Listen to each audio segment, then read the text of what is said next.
Sleepy Hollow. Ok. Allons-y.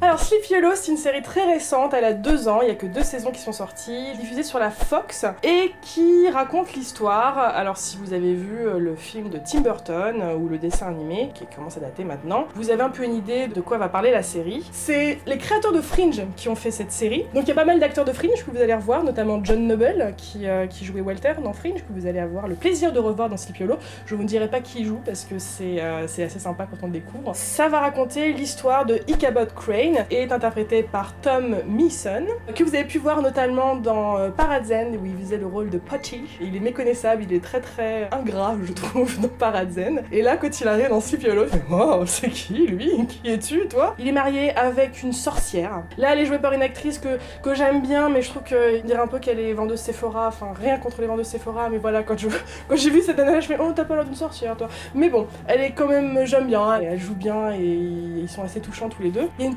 confrontation entre Ichabod Crane et le cavalier sans tête, qui est plus que le cavalier sans tête. Vous allez savoir par la suite quelle est sa véritable identité, et quand vous allez savoir, vous allez faire oh, le pilote date, et ils sont dans une situation dans la saison 2, je sais plus comment ils se sont retrouvés dans toute cette merde. Ichabod Crane et le chevalier sans tête se confrontent, ils se tuent mutuellement, mais la sorcière, elle a fait une espèce de charme, elle a fait en sorte qu'il soit pas mort. Alors je sais plus où va le cavalier sans tête, mais en gros il a survécu, je sais pas trop quoi, et son mari est dans une tombe, et en fait il attend d'être réveillé.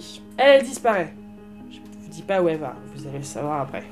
Plein de suspense dans cette série. Du coup, la série commence, tout ça vous allez le voir après par la suite, la série commence où Ichabod Crane se réveille dans sa tombe, et il se retrouve de nos jours. Il est en train de se travailler dans ses habits d'époque aujourd'hui, lui il est revenu, et le cavalier sans tête est revenu aussi. Et il y a une première confrontation entre le cavalier sans tête et l'autre personnage principal de cette série, donc on a Ichabod Crane, et on a aussi Abby Mills, elle s'appelle, qui est une policière dans la ville de Sleepy Hollow. Elle est un peu l'élève du grand policier de la ville, et ils se retrouvent tous les deux confronté pour la première fois à ce mec sans tête, et il tue son maître. C'est un peu comme quand Qui-Gon Jinn il meurt dans Star Wars, et elle le voit mourir et c'est traumatique pour elle. Elle est interprétée par Nicole Beharie, qui est une super actrice. Il y a une très belle alchimie entre les deux acteurs, et c'est un des duos un peu à la Mulder et Scully. Il y a rien de romantique entre eux, et on va peut-être par la suite, mais pour l'instant non, et c'est une très belle amitié homme-femme, c'est rare à la télévision, et c'est très touchant, et la série repose là-dessus. Du coup, elle devient flic principale.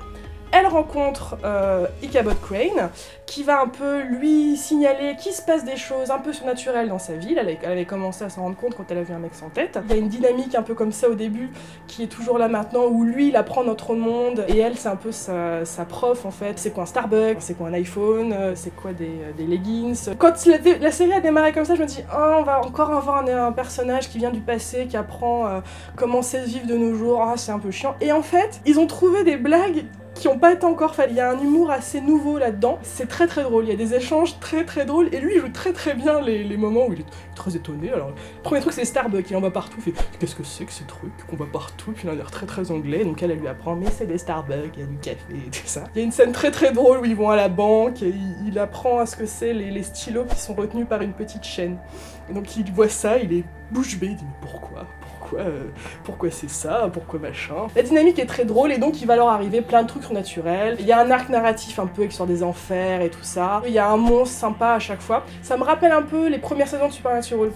Des fois, je trouve que c'est à la limite du plagiat, mais on va rien dire. Mais ça fait peur, ça fait très peur, et en bien, je trouve. C'est en ça, la série est assez cool. Un des grands points forts de la série, c'est qu'il y a une diversité dans le casting assez hallucinante. C'est la première fois que je vois un casting où la majorité des acteurs sont noirs, et où c'est pas un sitcom ou une série comme The Wire. Ça fait du bien que, voilà, c'est une série fantastique, et l'actrice principale est noire. Du coup, on connaît sa sœur, le flic principal de la ville est noir, et on voit toute sa famille. Du coup, il y a très peu de blancs dans cette série, et ça fait du bien dans une série fantastique, je trouve. Et je me souviens, j'avais lu une interview de l'actrice qui joue Abby, qui disait que quand elle a commencé sa carrière, jamais elle aurait imaginé un jour jouer dans une série fantastique. Elle a été bouche bée quand il y a ce rôle qu'elle a obtenu. Elle a un rapport très affectueux et très beau avec ce rôle et avec sa série. Donc voilà, la saison 2 m'a un peu déçue, mais ça va quand même très sympa à regarder. Regardez-la si vous aimez avoir peur, regardez-la si vous aimez bien les séries fantastiques, regardez-la aussi pour une très très belle histoire d'amitié entre les deux personnages principaux, qui est vraiment touchante et vraiment très drôle. Regardez-la pour les acteurs qui jouent tous bien et ils sont tous très attachants. Vraiment, si vous êtes amateur de fantastique, si vous avez bien aimé Fringe, regardez Sleepy Hollow. C'est pas la meilleure série du siècle, mais elle est très très sympathique et donnez-lui une chance. Elle est vraiment cool. Voilà, on n'aurait pas cru dès le départ, mais elle m'a vraiment surprise. C'était un gros coup de cœur.